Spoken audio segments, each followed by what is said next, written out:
ಸವಿ ಭೋಜನ ಕಾರ್ಯಕ್ರಮಕ್ಕೆ ಸ್ವಾಗತ. ಇವತ್ತು ನಾನು ನಿಮಗೆ ಸುಲಭವಾಗಿ ಕ್ಯಾರೆಟ್ ಹಲ್ವಾನ ಹೇಗೆ ಮಾಡೋದು ಅಂತ ತಿಳಿಸ್ಕೊಡ್ತಾ ಇದ್ದೀನಿ. ತುಂಬ ಜನಕ್ಕೆ ಕ್ಯಾರೆಟ್ ಹಲ್ವಾ ತಿನ್ನಬೇಕು ಅಂತ ಆಸೆ ಇರುತ್ತೆ, ಬಟ್ ಆದರೆ ಕ್ಯಾರೆಟ್ನ ತುರಿಬೇಕಲ್ಲಪ್ಪ ಅನ್ನೋ ಬೇಜಾರಿಗೆ ಕ್ಯಾರೆಟ್ ಹಲ್ವಾ ಮಾಡ್ಕೊಳ್ಳಲ್ಲ. ಹೌದು, ಇವತ್ತು ನಾನು ತುರಿಯೋ ಜಂಜಾಟನೇ ಇಲ್ದೇನೆ ಕ್ಯಾರೆಟ್ ಹಲ್ವಾನ ಸುಲಭವಾಗಿ ಹೇಗೆ ಮಾಡ್ಕೊಳ್ಳೋದು ಅಂತ ತಿಳಿಸ್ತಾ ಇದ್ದೀನಿ. ನೋಡಿ, ಸುಮಾರು ಇಲ್ಲಿ ಅರ್ಧ kg ಆಗಷ್ಟು ನಾನು ಕೆಂಪು ಕ್ಯಾರೆಟ್ನ ತೊಗೊಂಡಿದ್ದೀನಿ. ನೀವು ಬೇಕು ಅಂತ ಹೇಳಿದ್ರೆ ಆರೆಂಜ್ ಕಲರ್ ಕ್ಯಾರೆಟ್ನು ತೊಗೊಬೋದು. ಈಗ ಸೀಸನಲ್ ವೆಜಿಟೇಬಲ್ಸ್ ಆಗಿರೋದ್ರಿಂದ ಈ ಕ್ಯಾರೆಟ್ ನಿಮಗೆ ಈಸಿಯಾಗಿ ಸಿಗುತ್ತೆ. ಇದರ ಮೇಲ್ಗಡೆ ಇರೋ ಸ್ಕಿನ್ ಎಲ್ಲ ನಾನು ಪೀಲ್ ಮಾಡಿಕೊಂಡು ಎರಡು ಕಡೆಯ ತುದಿಗಳನ್ನ ನಾನು ಕಟ್ ಮಾಡಿಟ್ಟಿದ್ದೀನಿ. ನೋಡ್ತಾ ಇರ್ಬೋದು, ಕ್ಯಾರೆಟ್ ತುಂಬಾ ಮಾಯ್ಶ್ಚರೈಸ್ ಆಗಿ ಫ್ರೆಶ್ ಆಗಿದೆ. ಈ ವಿಂಟರಲ್ಲಿ ಈ ವೆಜಿಟೇಬಲ್ಸ್ ನಿಮಗೆ ಆರಾಮಾಗಿ ಸಿಗುತ್ತೆ.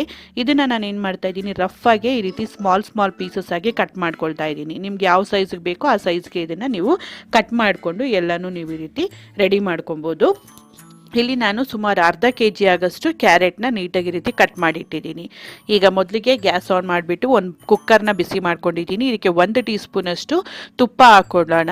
ನೋಡಿ, ತುಪ್ಪ ಈ ರೀತಿ ಕರಗಿದ ನಂತರ ಈಗ ನಾನು ಸಣ್ಣದಾಗಿ ಕಟ್ ಮಾಡಿಡೋಂಥ ಬಾದಾಮಿ ಮತ್ತು ಪಿಸ್ತಾ ಆ್ಯಡ್ ಮಾಡ್ತಾ ಇದ್ದೀನಿ. ನೀವು ಇದೇ ಡ್ರೈ ಫ್ರೂಟ್ಸ್ ಅಲ್ಲದೆ ನಿಮಗೆ ಯಾವುದು ಪಿಸ್ತಾ ಮತ್ತು ಬಾದಾಮಿ ಬಿಟ್ಟು ದ್ರಾಕ್ಷಿ ಗೋಡಂಬಿನೂ ಸಹ ನೀವು ಫ್ರೈ ಮಾಡಿ ತೆಗೆದಿಟ್ಕೊಬೋದು.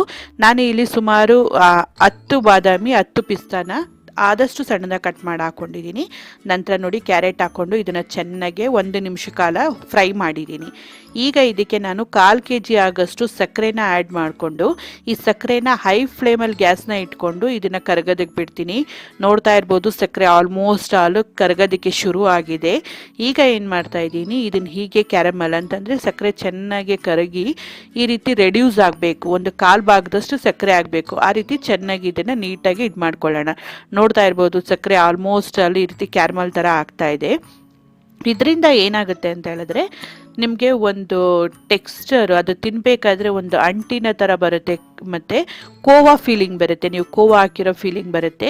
ಈಗ ಇದಕ್ಕೆ ನಾನು ಅರ್ಧ ಲೀಟ್ರಷ್ಟು ಹಾಲನ್ನ ಹಾಕ್ತಾ ಇದ್ದೀನಿ. ಸ್ವಲ್ಪ ಗಟ್ಟಿ ಹಾಲನ್ನ ಹಾಕ್ತಾ ಇದ್ದೀನಿ, ಫ್ಯಾಟ್ ಇರೋ ಅಂಥ ಹಾಲನ್ನ. ಅರ್ಧ ಲೀಟ್ರ್ ಇದೆ. ಅರ್ಧ kg ಕ್ಯಾರೆಟ್ಗೆ ಅರ್ಧ ಲೀಟ್ರಷ್ಟು ಹಾಲಿನ ಅವಶ್ಯಕತೆ ಇದೆ. ಇದನ್ನು ಹಾಕಿ ಚೆನ್ನಾಗಿ ಈ ರೀತಿ ಕುದಿಯೋದಕ್ಕೆ ಬಿಡೋಣ, ಹೈ ಫ್ಲೇಮಲ್ಲೇ ಇಟ್ಟು. ಈಗ ಹಾಲೇನಿದೆ ಇದು ಅರ್ಧದಷ್ಟು ರೆಡ್ಯೂಸ್ ಆಗಬೇಕು ಅಂತ ಹೇಳಿದ್ರೆ, ಇವಾಗ ನಾನು ಅರ್ಧ ಲೀಟ್ರಷ್ಟು ಹಾಲು ತೊಗೊಂಡಿರೋದ್ರಿಂದ ಇದು 1/4 ಲೀಟ್ರ್ ಆಗಬೇಕು. ಅಲ್ಲಿ ತನಕನೂ ಚೆನ್ನಾಗಿ ಈ ರೀತಿ ಕುದಿಸ್ಕೊಳ್ತೀನಿ. ನೋಡಿ, 1/4 ಭಾಗದಷ್ಟು ಆದಮೇಲೆ ಕುಕ್ಕರ್ನ ಮುಚ್ಚಳ ಮುಚ್ಚಿ ಈ ರೀತಿ ಸ್ಟೀಮು ಹೊರಗಡೆ ಬಂದ ನಂತರ ನಾನಿಲ್ಲಿ ವಿಷಲ್ ಹಾಕಿ 2 ವಿಷಲ್ನ ತೊಗೊಳ್ತೀನಿ. 2 ವಿಷಲ್ ಆದಮೇಲೆ ಕುಕ್ಕರ್ ಕಂಪ್ಲೀಟಾಗಿ ಕೂಲ್ ಆಗಿದೆ. ನೋಡ್ತಾ ಇರ್ಬೋದು, ಅದು ಹಾಲು ಏನಾಗಿದೆ, ಕೋವಾ ಥರ ಫಾರ್ಮ್ ಆಗಿದೆ. ಇದರಲ್ಲಿ ನೀರಿನ ಅಂಶ ಇದೆ, ಅಂದರೆ ಸಕ್ಕರೆ ಪಾಕದ ಅಂಶ ಇದೆ. ಈಗ ಇದನ್ನು ಗ್ಯಾಸ್ನ ಹೈ ಫ್ಲೇಮಲ್ಲಿ ಇಟ್ಟು ನೀರೆಲ್ಲ ಡ್ರೈ ಆಗಬೇಕು.